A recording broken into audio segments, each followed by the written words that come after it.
Debbie made me delete our first take. All right, so here's our relatively unscripted,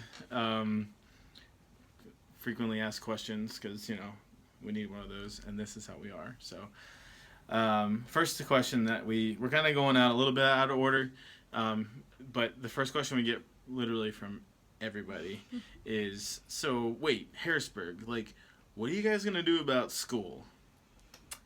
So, in case you aren't aware, Harrisburg City Schools, which is likely the district that we'd be in, it's a pretty large district. It's like the third worst in the state or something like that. So does not have a good reputation. They are Title I schools. A lot of people are concerned if our kids were to go to the public school, and I understand from an academic standpoint there's some concern there, but we ultimately we know that our life is not really about education. It's not always about trying to get the best. And if we were putting our kids in the best school, then there's a good chance that there wouldn't be very much diversity, because it'd be people who are in higher socioeconomic status and whatnot. So one of the things that we'd like to do is there is an alternative style school that's in the Harrisburg area called the Circle School, and that is something that we've looked into for a while, and even considered doing from here in Palmyra, but that was logistically a mess. But it is more in line with how we would like to see education, but it also costs money, but it's based on income. And so one of the things we like about that is that we don't have to be concerned about only having kids in the school who are wealthy or well-to-do or whatever, which we're not really wealthy either. But in comparison to a lot of the kids and the families in Harrisburg, we would be considered that. And so because it's based on income, they have a wide spectrum of different kinds of families, socioeconomically as well as ethnically. So that would be our desire, is to put our kids in that school, but that will depend on the house that we get and the income that we have and whatnot, just kind of looking at the numbers. So if we can't do that, then yes, we will be putting our kids in the public school. And just trying it out. And some people that we've talked to who have kids in the school district already have said, just give it a try. And then ultimately, if your kid is just really struggling, maybe there's a bullying issue or whatever it is, then, consider having them go somewhere else, because you don't want to risk your kid for the sake of ministry. There's other ways that you can still minister to the kids in the neighborhood without having your own child suffering. And yet, we know that all of the children in Harrisburg are also God's children, and so we have a responsibility to care for them. And so that might mean putting our kids in the school district so that we can better get to know these kids and their families, and run the quote-unquote risk of not having our kids receive the best education, and just be really intentional at home, and really work with the teachers and be a light in that school district. So we don't really know exactly what we're doing yet, to be honest, but we'll just kind of play it by ear and see where God leads financially, and where our hearts kind of lie as we move into a certain neighborhood. Okay. What's your question next? Number 2, what led you to make this choice? So, about a year and a half ago, Debbie and I both, I texted her one day, and I was thinking, I think God might want us to be living in Harrisburg. And what was interesting was the fact that she had just been having those thoughts, the day before. And we are not always on the same page when it comes to that kind of stuff. Usually I'm okay with not moving or being anywhere, and she's like, the world! And so just the fact that we're both kind of on the same page at the same time, it just kind of planted a small seed. And there had been other things before that and around that where we were considering moving to Denver, Colorado. We were looking at Worcester, Massachusetts, and just those things just didn't work out for varying reasons as we thought about them. And this one just kind of sat with us and kind of just simmered for a while. And then we kept talking about it. We'd ask some friends what they thought about it. And it's funny. It'd be like sermons that maybe I listened to on a podcast, sermons in our church, conversations with people, conversations with customers as I'm working, things that I've seen, people I was able to help. And it was one of those things, just little tiny little micro confirmations along the way that finally built up to a point where we're like, okay, like this is important, and we feel like this is something that we need to do. And we'll talk a little bit about like why Harrisburg in general. But before we left, we wanted to make sure that we talked with the board at our church, with our pastor having retired earlier this year. We just wanted to make sure that there was no opportunity for reading between the lines, and so we wanted to talk with them. We asked them for not only their thoughts but their permission to be able to speak to the church before we left, and they were supportive. Took a month to think about it, pray about it, and we announced to our church. It would have been, as we're videoing this, last Sunday, and just be able to speak to that and be able to talk to some friends before then, and just really be able to put it out in the forefront that like this for us is not, hey, we're frustrated with the church, we're just done, we don't want to be here anymore. But this was, hey, we've been thinking about this for a very long time, and there is very specific purpose and intentionality behind what we're doing. We feel like God is moving and blessing that, and seems to be able to be moving not only our hearts, but just logistics in that way. All right, so the next question we usually get is like, so like, have you guys already chosen a church? Debbie. No. There you go. Easy answer. Yep. Yeah. No. We our intent is to travel from Palmyra into Harrisburg to meet with pastors during the week, which we've already had a couple meetings, and visit different churches on Sundays.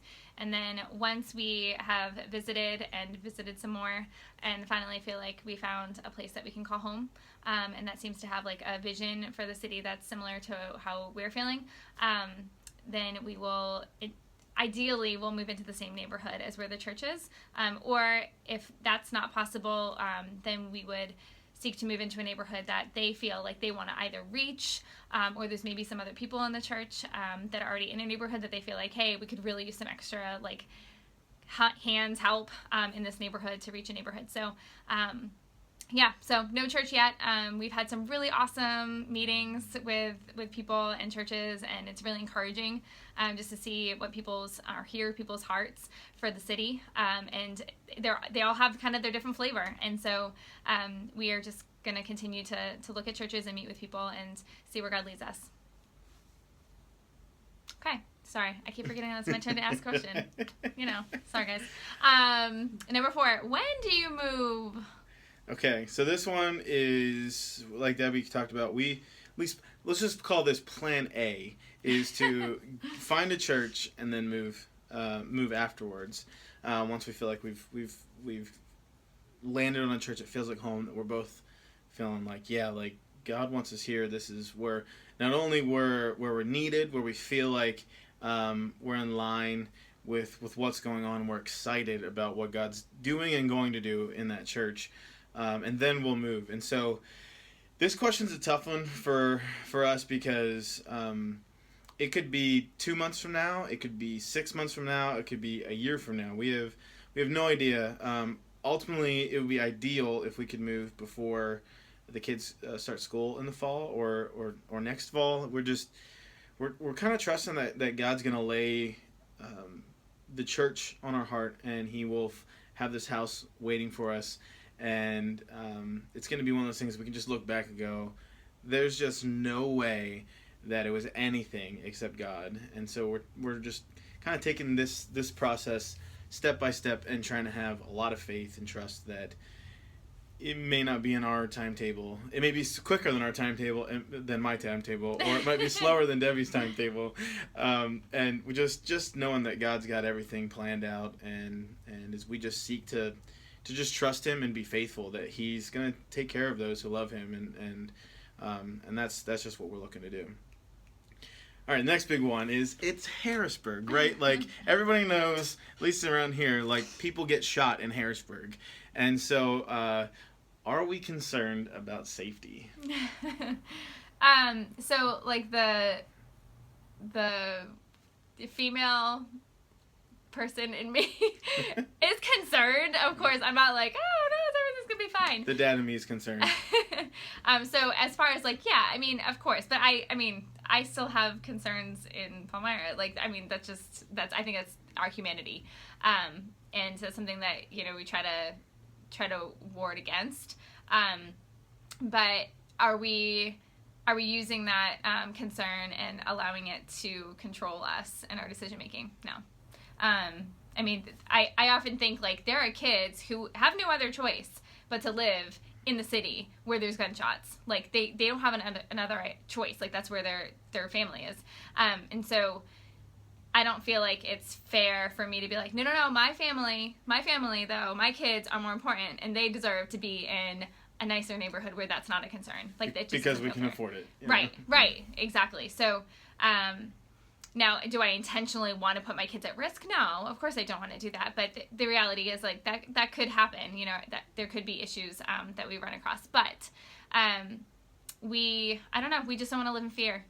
And so one thing that people ask is, oh, you're gonna have a gun in the house? And for those of you who know me, I'm a little bit of a pacifist, and so no, we won't.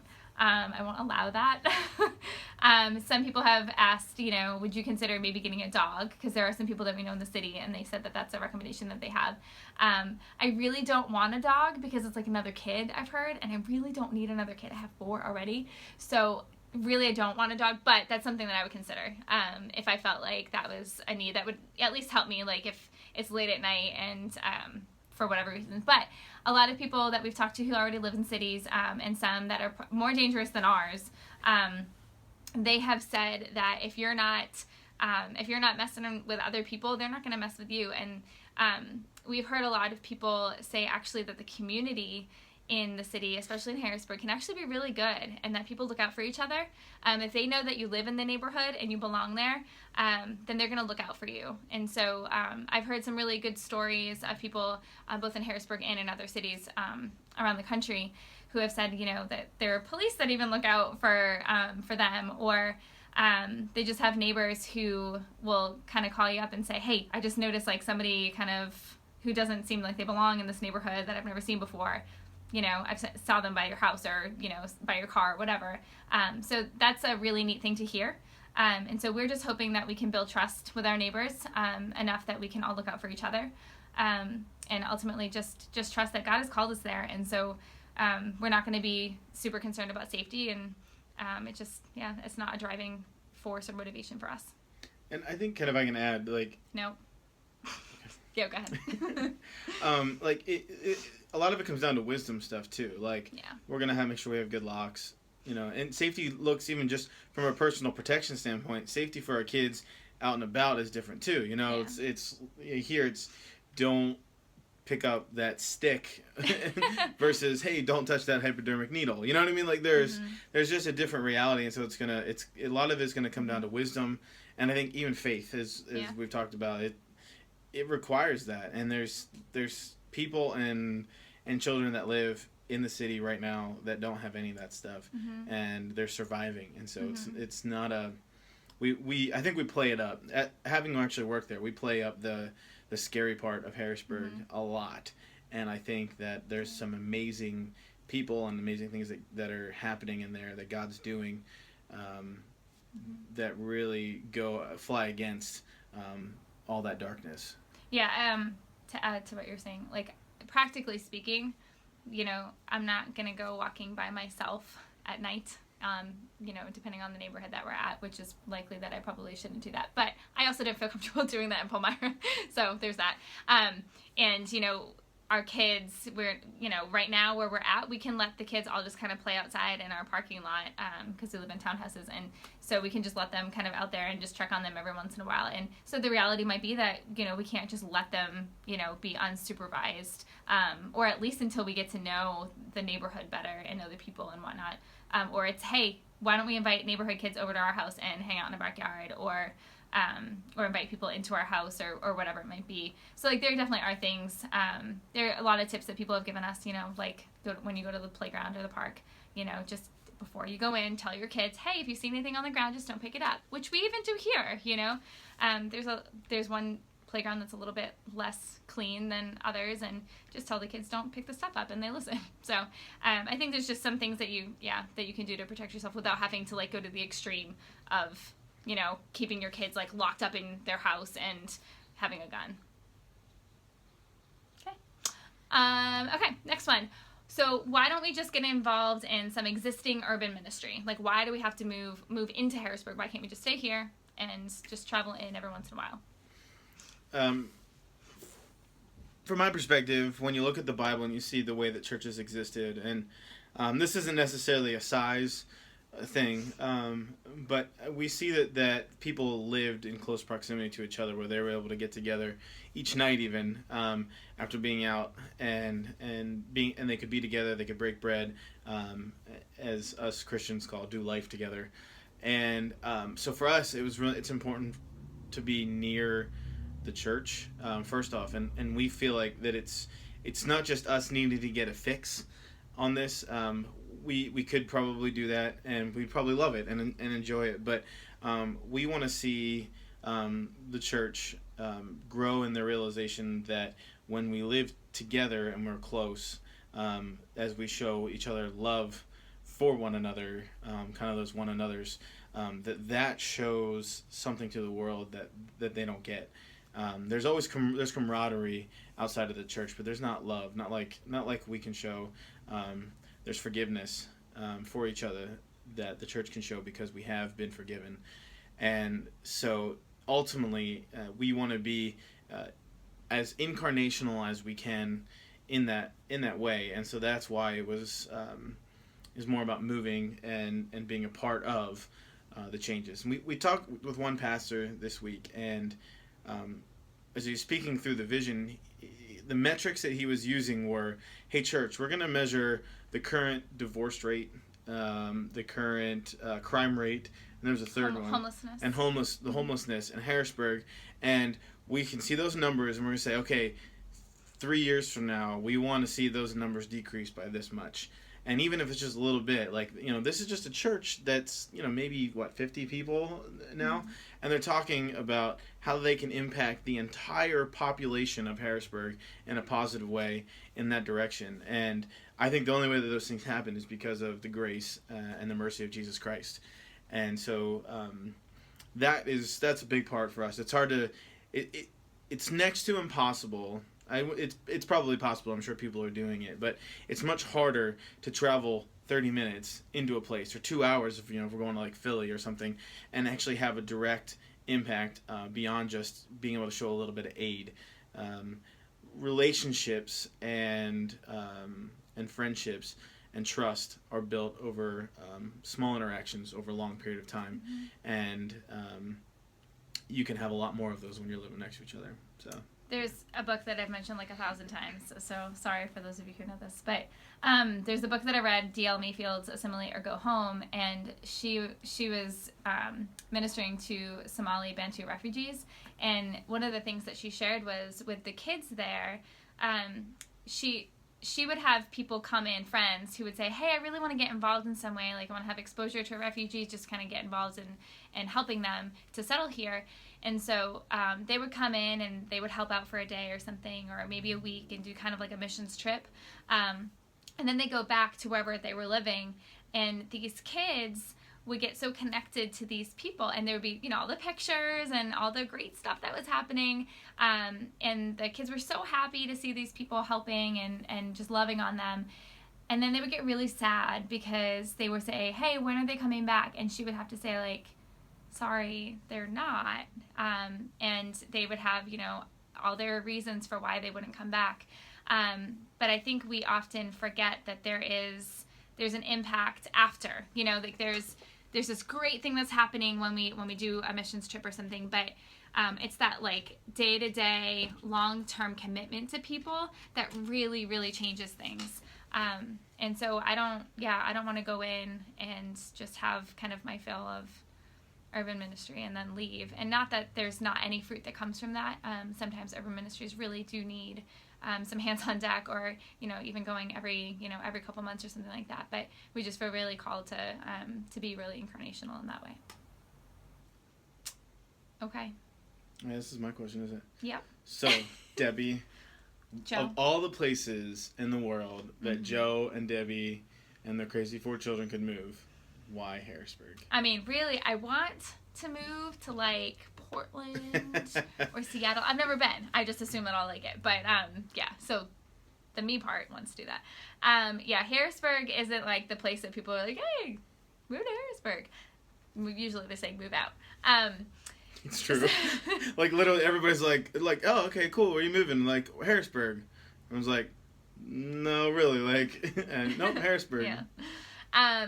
So logistically, it makes the most sense.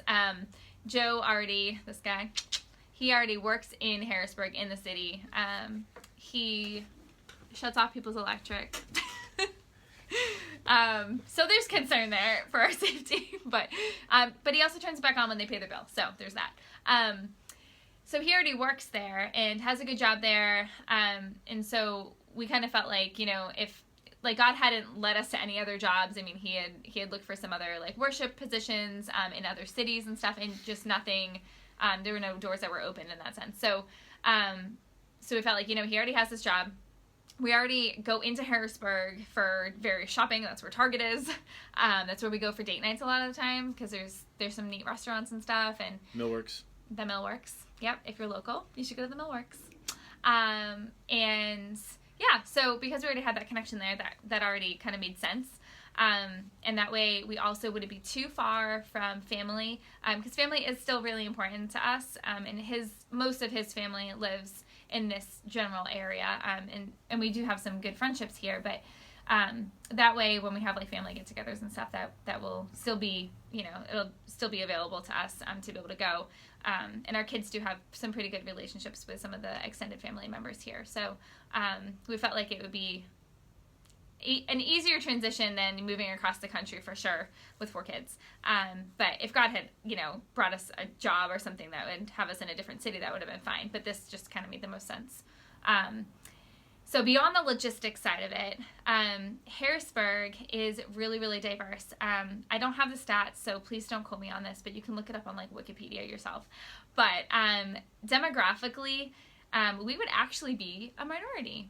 It's like 40, don't quote me, 46% maybe, something like that, African American, and then 20-something% Hispanic, and similar for Caucasian, and then there's some smaller pockets of Asian and other like biracial demographics. So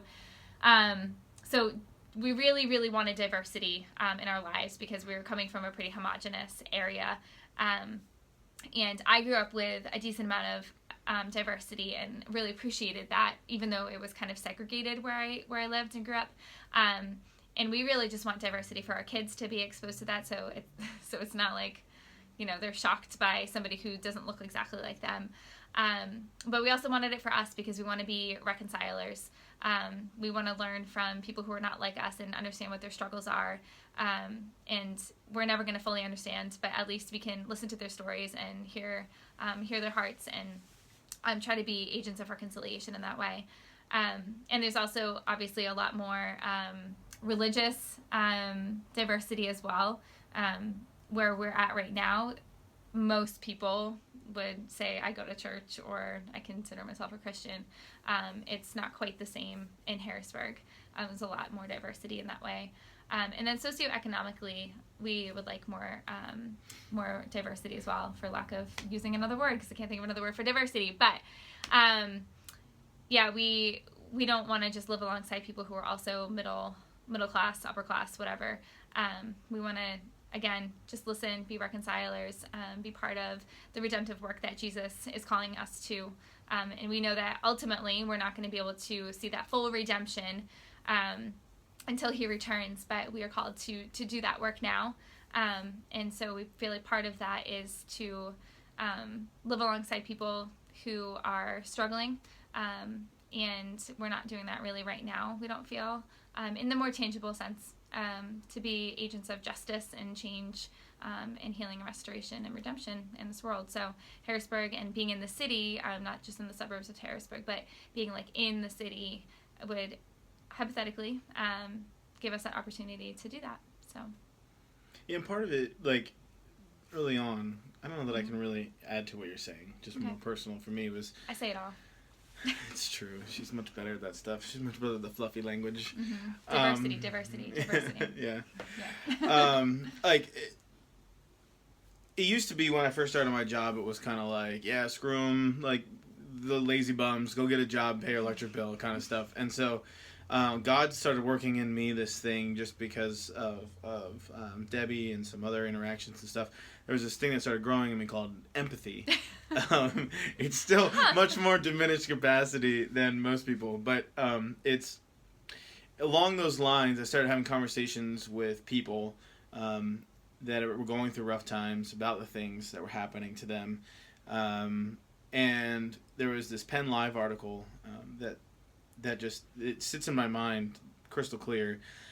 It's a local newspaper, by the way. Yeah. Or local news source. Oh yeah, I guess not everybody watching this knows what that is. Yeah. Penn Live, local newspaper. They went in and their goal was to look in Allison Hill and say how many vacant buildings there were. That was purely their goal, and they wound up going knocking on doors, and they found these neat people and these neat stories, and they shared a few of them. And come to find out, like there's this richness in community and life, and of all these people who are just don't have a lot of money, and there's people there that are okay with that they don't have a lot of money, but they're able to take care of themselves. And it's some people that are making it worse for a lot of people, and that just really stuck with me for a long time and started changing my interactions with people as I was shutting their electric off.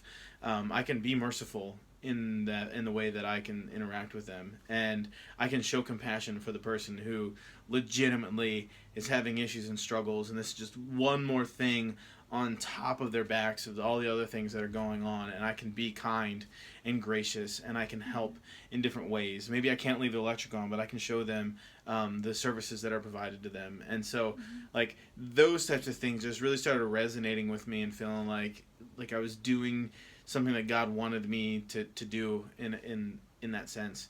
And so, like, with our conversations, the tangible needs in Harrisburg are definitely there, but the spiritual needs are there as well. And we just really want to dig in and be able to be a part of that that light and that change that we feel like God's asking us to be a part of. Yeah, and I think, in our opinion, it's best if you can live and work in the same community. And I think part of what can happen there is, he might have to shut off a neighbor. We hope not, but at least getting to know the people in the area, that will help him to be able to actually hear their stories and be able to resonate a little bit better with the people that he's interacting with, even if they're not the same people that he's shutting off. Because I think oftentimes we just kind of like stereotype, or we say just go and get a job. Well, for some people, they really can't. It's not that easy. They have a criminal background, and they can't, even though they've been clean for a while, they can't get a job. Like there's lots of different things that, systemic things or whatever, that prevent them from being able to do what we think is so easy as privileged white people, and so I think when we're living alongside of people and hearing their stories day in and day out, and I'm really getting to know people and build that trust, like that will help us to be able to have more empathy and also know how to resource them, use our quote unquote privilege to be able to help them, and try to level the playing field, so it's not that there's no longer a privileged versus an under resourced. Like we would love in the end to see everyone kind of on the same playing field. So living alongside people and being incarnational in that way would really help, I think.